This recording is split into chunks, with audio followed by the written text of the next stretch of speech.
Hey guys, welcome to lecture for this week. So I've noticed that not everyone is watching the lecture videos, but it's really important to make sure that you do watch them because sometimes extra important information might be included. So make sure you take good notes this week. All right, here are the focus questions for this section. First, what were some of the problems that the Romans faced as their borders expanded? So the answers are ruined property from neglect, jobs in the city taken by slaves from the conquered territories, the greedy publicans and government officials happening as the country grew larger. Next, what kind of calendar do we use today? The kind of calendar that we use today is called the Gregorian calendar. It's used in the United States as well as many other countries around the world, and that is based on the calendar that Julius Caesar created, the Julian calendar. All right, now we're going to move on and talk about how the Romans organized the people that they conquered. The Romans organized the people that they conquered into provinces, and that's the heading for this section. So they organized them into provinces and appointed governors to the provinces to serve as the chief military and civil rulers. The provinces then paid tribute for the order that was provided by the Romans and for the protection. During this time, the Republic was dominated by the Senate. So the government was primarily run by the Senate at this point in time. In one of the previous lectures that we did, we learned about the different branches of the Roman Republic, but at this point in time, it's mainly just the Senate. And as the Senate dominated, there was also a spread of corruption throughout the empire. Every single province was required to collect taxes, and the person who did the tax collecting was called a publican. And in the Bible, we see two examples of publicans. The first one is Matthew, one of Jesus's disciples, and the second one is Zacchaeus, the wee little man who climbed up the tree. Remember that story from your Bible classes? So both of those were examples of publicans. During this time, the plebeians started to care less about how the government was run, and that led to the Senate increasing in power. They didn't pay attention to government issues anymore, so they could vote wisely, and they only cared about what benefits they could gain by selling their votes. So they weren't paying attention to the political issues. They weren't trying to do what was best for their country or their empire. They only wanted what was best for them. And this ended up being a bad thing for the Romans. All right, so how did the wealthy profit from different wars which Rome was involved in? They bought farms in the conquered lands. They took advantage of the poorer plebeians by buying their votes. And so that's how the wealthy got wealthier and the poor didn't really get much. And then we come to two people named Tiberius and Gaius. Now they're in a picture in your workbook. There is a picture of them on page 241, and all you have about them is a little tiny caption, and it says that they tried to make changes that would have helped the poor, but they got assassinated before their changes could be put into place. So they tried to help the poor, but it didn't end up working out. So now we're moving into a new heading, Civil War and the Triumvirate. The Roman Republic was getting weaker and weaker. And the reason for this was because the Senate was failing to deal with the poor. The common people liked Marius. Marius tried to help them by allowing the poor people to enlist in the military for long terms of service, which would have given them a job for a long period of time. In return, the common people got land, money, and spoils from the war. So Marius wanted to help out the poor people. And the result was that the result of allowing the poor people to serve in the army for a long period of time was that it created a professional army that fought for a specific leader and it wasn't really fighting so much for the Roman Empire as a whole.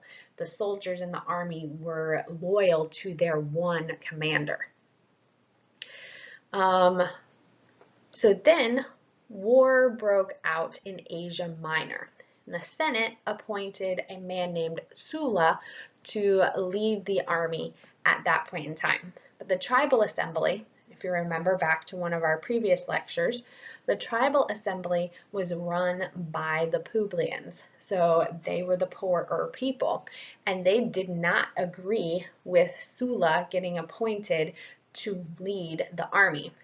Of course, they wanted Marius to lead the army. So this led to a civil war between the Senate and Sulla and Marius and the assembly. So this is our second civil war in Rome's history. Ultimately, Sulla and the Senate won, and then Sulla declared himself the dictator of Rome.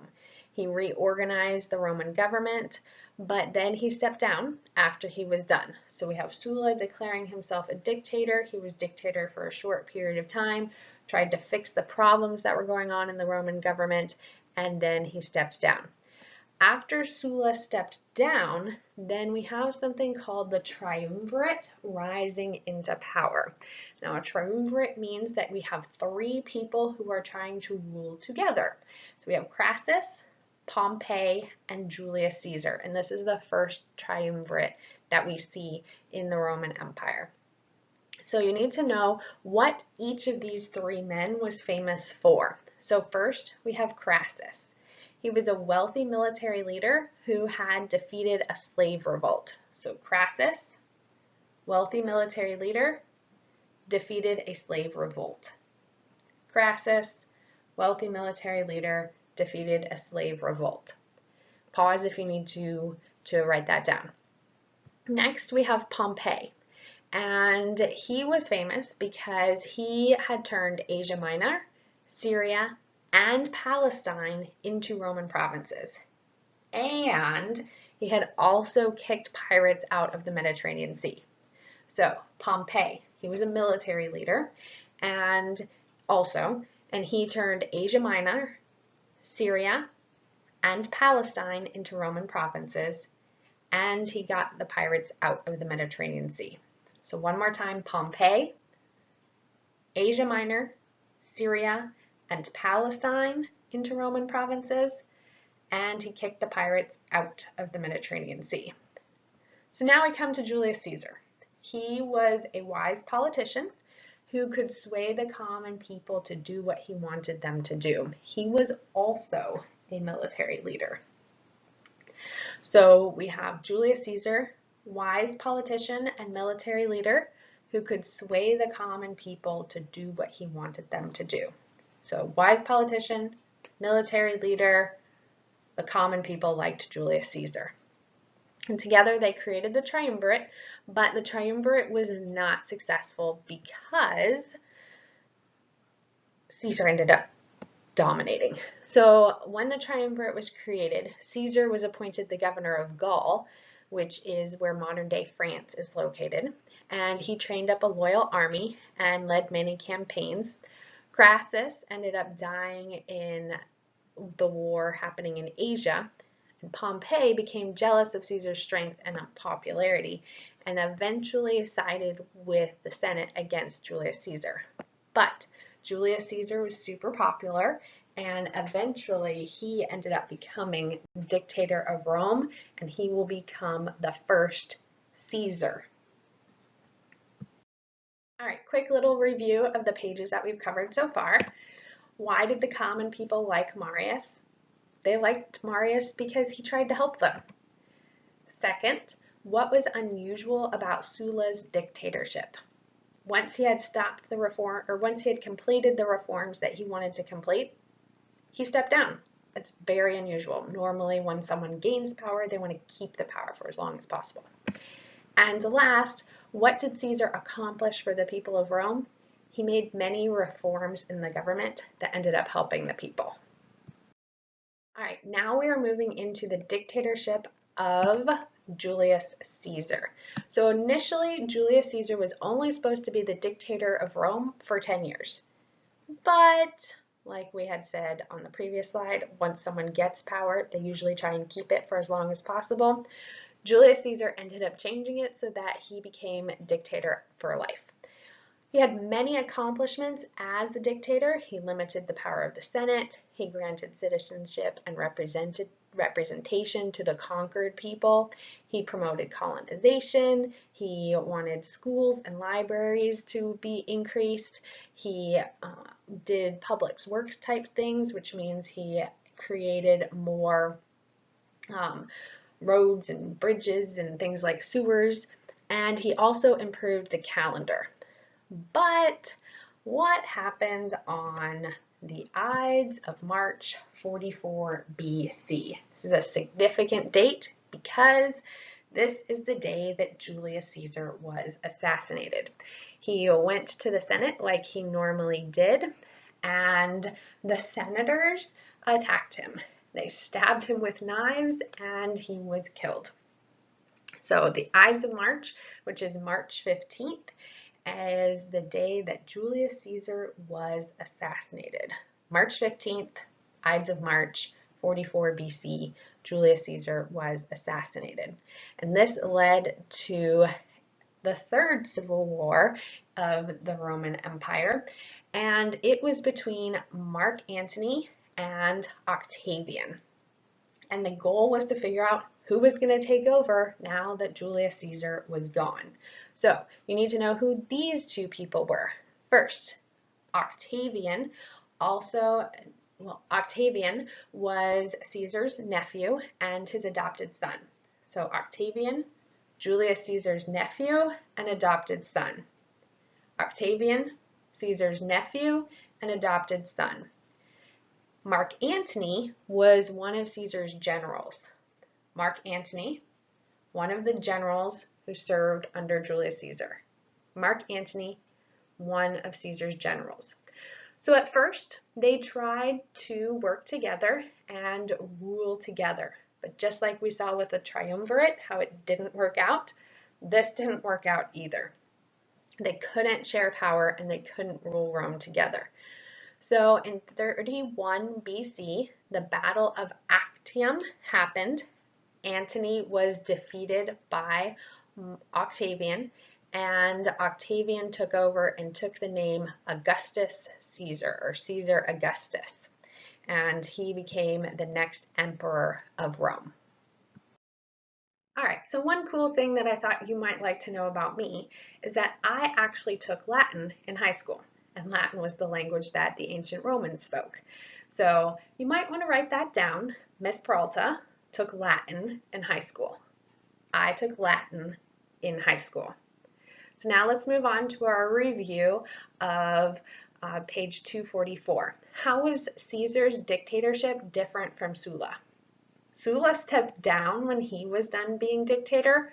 Julius Caesar made himself a dictator for life. Kind of a big difference. Next, which of Caesar's accomplishments still impacts your life today? It's the calendar. Today it's known as the Gregorian calendar after Pope Gregory, but it was created by Julius Caesar. And if you think about it, think about the name July. Doesn't that sound a little bit like Julius? Or August. Sounds a little bit like Augustus, as in Augustus Caesar. Last question here. What led to Rome's third civil war? And that was the death of Julius Caesar. So the death of Caesar led to Rome's third civil war. Moving on, we have our two dig and drill questions. The three members of the Triumvirate were Crassus, Pompey, and Julius Caesar. And last dig and drill question, the two men who took over after Julius Caesar died were Octavian, Caesar's nephew, and Mark Antony, one of Caesar's generals. All right, that's all for lecture for this week. Have a good week and good luck on your quiz later this week.